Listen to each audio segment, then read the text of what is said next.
અમારો ઉદ્દેશ આયરાણી બહેનોનો ઉદ્દેશ માત્ર એટલો જ છે કે અત્યારે જે આધુનિક યુગ આવી રહ્યો છે એમાં જે આપણી નવી પેઢી આજે આપણી યદુકુળની સંસ્કૃતિને ભૂલી રહી છે તેને આ કૃષ્ણ સંસ્કૃતિ તરફ વાળવાનો છે અને કૃષ્ણવંશી યદુવંશી તરફ આપણી આ સંસ્કૃતિ શું છે તેનો મુખ્ય ઉદ્દેશ અમારા મહારાષ્ટ્રનો છે।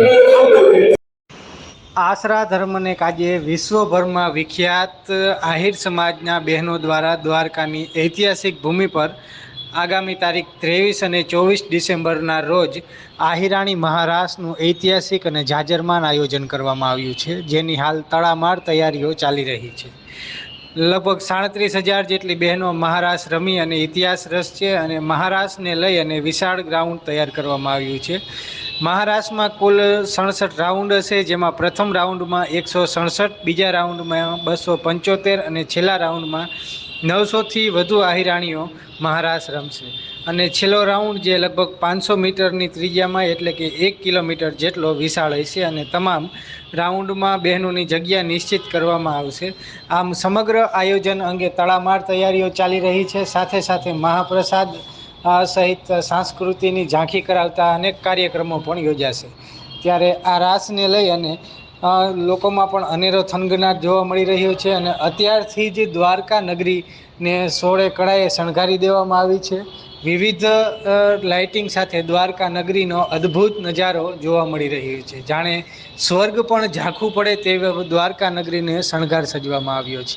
બીજી બાજુ દ્વારકા ભણી ભક્તો અને લોકોની ભીડ પણ જોવા મળી રહી છે।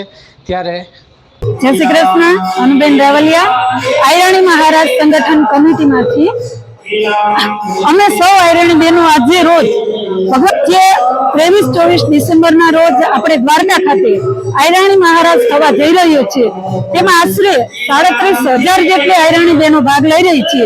શ્રી બાલાજી ભગવાનને એટલી પ્રાર્થના કરીએ છીએ કે તમે પણ અમારા રાસમાં પધારજો અને અમને સૌ આયરાણી બહેનોને આશીર્વાદ આપજો અને શક્તિ પૂરી પાડજો।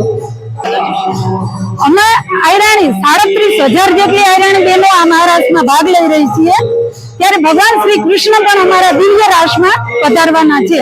તો ભગવાન શ્રી બાલાજી હનુમાનને જે પણ અમે પ્રાર્થના કરીએ છીએ કે તમે પણ અમારા રાસમાં પધારજો અને અમને સૌને આશીર્વાદ આપજો।